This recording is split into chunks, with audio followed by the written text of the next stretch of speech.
Only by cooperating and combining the strength of each individual can you grow and become stronger. Rural people often lack understanding of the principles and opportunities offered by cooperative societies, so the development of cooperation at the national level is a rather slow process. I am here to get to know cooperative activities and the basic principles step by step together with you. What kind of principles are they? Why are they needed? And of course, I want to find out with you what will benefit me and you too from participating in a cooperative. First of all, what is a cooperative? What are the laws and regulations governing cooperatives? Who are the members of a cooperative society? What are cooperatives' values and principles? What are the members of agricultural and forestry cooperatives? What are the duties of the cooperative members? What are the rights of cooperative members? And finally, why is it beneficial to be in a cooperative? It's time to find out all the answers. A cooperative society is a voluntary association of individuals whose purpose is to promote the effective implementation of the collective economic interests of its members. National law regulates the operation of cooperative societies. In the law, the following issues are regulated: the basic principles of the cooperative, as well as its organization, structure, foundation, potential liquidation, and reorganization. If the cooperative wants to receive European and state support, then it must also take into account the regulations of the Cabinet of Ministers on the conformity assessment of agricultural and forestry services cooperatives. A member of a cooperative may be a person who uses the services of the cooperative and meets the criteria laid down in the statutes. The number of founders and members of a cooperative may not be less than that prescribed by law. The founders of the cooperative become members from the moment the cooperative is registered in the Register of Enterprises. A member's ownership in a cooperative is certified by the member, the share of the member's contribution to the cooperative's share capital. Each member shall contribute to the share capital at least occasionally. A cooperative society, as a form of entrepreneurship, envisages a fairly viable change of ownership. In order to join a cooperative, a person must submit a written application to the board. The statutory governing board shall decide whether or not to admit a person to the cooperative.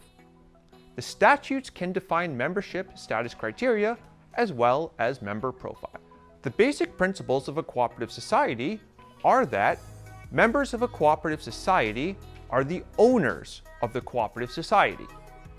The highest governing body is the general meeting of members. Decisions are made on the principle that one member means one vote. Customers are members or cooperative owners. Value accumulation is not reflected in stock value. A cooperative is an economic system with social content.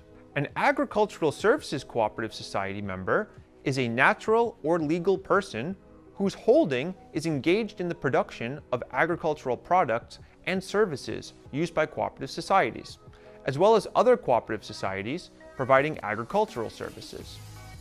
A member of a cooperative society for forestry services is a natural or legal person who is a forest owner and uses the services of a cooperative society for forestry services, as well as another forestry service cooperative society. The cooperative belongs to the farmers and forest owners themselves, so farmers and forest owners can control the activities themselves. It promotes the interest of members, which in turn makes it easier to adapt to short-term economic or other difficulties. It should be kept in mind that the aim of the cooperative societies is not to benefit farmers and forest owners, but to give them opportunities for development. Actually, cooperation is a way for small farmers to survive in the world market and to develop through opportunities offered by the cooperative. The following are factors that can hinder the development of cooperative societies in agricultural and forestry services. First of all, democratic leadership causing slow decision making. Second, insufficient participation of the members of the cooperation to provide resources for the cooperation. Third, lack of professional managers. Fourth, lack of member loyalty.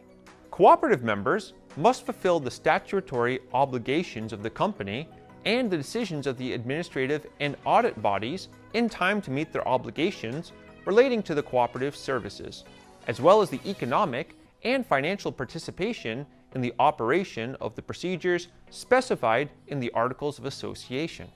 In order for a cooperative to develop successfully, members of a cooperative must understand that not only should they exercise their rights in the cooperative, but they should also fulfill their obligations. Why is it beneficial to be in a cooperative?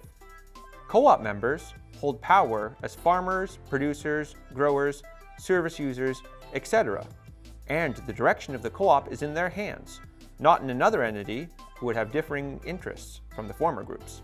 Cooperatives are generally proven to deliver stable and sustainable commercial success to their members. Cooperatives offer efficiencies and savings to members due to pooled expertise and resources, using economies of scale to benefit the providers and users of these resources and expertise. You can be an employee, but you can also become an entrepreneur. By becoming a member of the cooperative, you are also a co-owner of the enterprise. Running a company is a great responsibility. In a cooperative, however, you carry it together with other members. You share the hardships with them, but also your joint successes. In labor cooperatives, whose purpose is to create and maintain jobs, employment is one of the most important goals of the enterprise. That's why you don't have to worry that without any clear reasons, you'll lose your job overnight and get a half an hour to pack your things. As a member of a cooperative, you have the right and duty to work in it, and the cooperative has the right, but also the obligation, to employ you.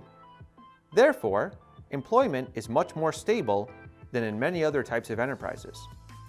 Stability of employment is, however, only the beginning, because as a member of the cooperative, you decide on what your workplace will look like and in what direction the company will develop.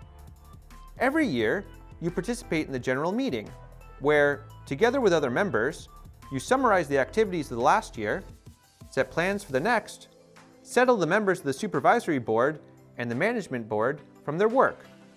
Finally, you can become a member of the board or even the president of the board.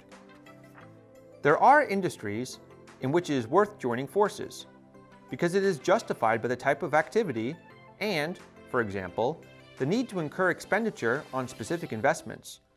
For example, if a doctor has to buy medical equipment, then the cost per person is much higher than if several people join forces, funds, and purchase equipment together so that they can use it together later.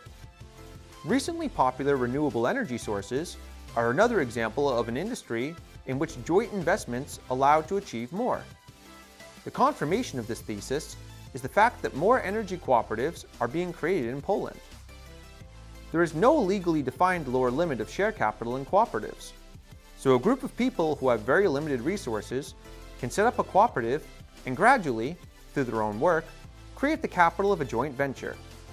Moreover, even if individuals who form or join cooperatives are not able to get involved financially to the same extent, one member will contribute more and the other less.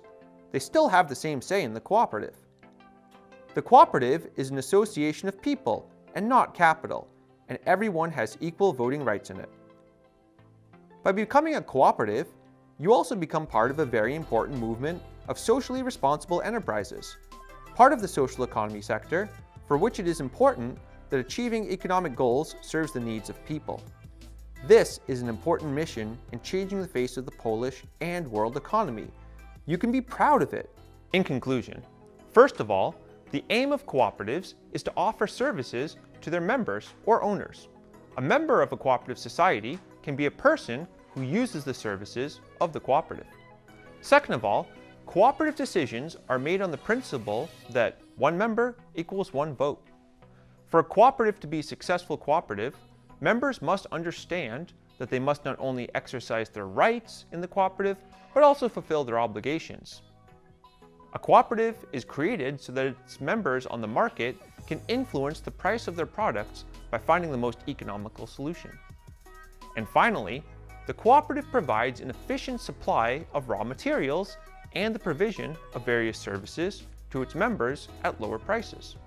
Now here's a few questions for discussion. First of all, What do you think are the main benefits of participating in a cooperative?